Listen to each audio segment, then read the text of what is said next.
Hello everyone. Today we will be studying about a chapter called as thermodynamics. So what is thermodynamics? Thermodynamics deals with the concept of heat and temperature with the interconventions of heat and other forms of energy. The four laws of thermodynamics governs the behavior of the quantities and provide a quantitative description. William Thomson in the year 1749 coined the term thermodynamics. The word thermodynamics is derived from two Greek words, thermos and dynamikos, which means heat and powerful respectively. To be specific, it explains how thermal energy is converted to forms of energy and how matter is affected by this process. Closed system. A system which permits passage of energy but not mass across its boundary. Isolated system. A system which can neither exchange energy nor matter with its surrounding.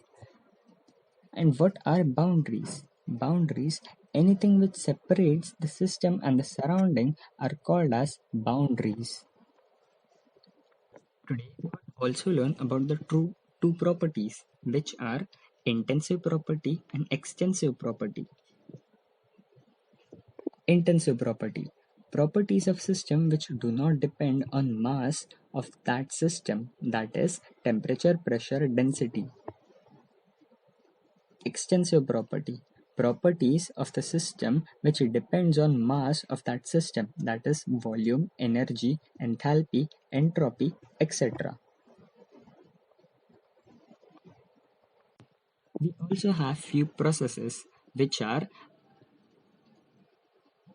isothermal process, isobaric process, isochoric process, and adiabatic process. First, isothermal process, the process which takes place at constant temperature. Isobaric process, the process which takes place at constant pressure.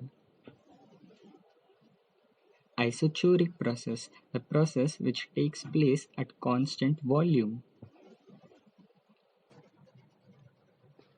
Adiabatic process during which transfer of heat cannot take place between system and surrounding.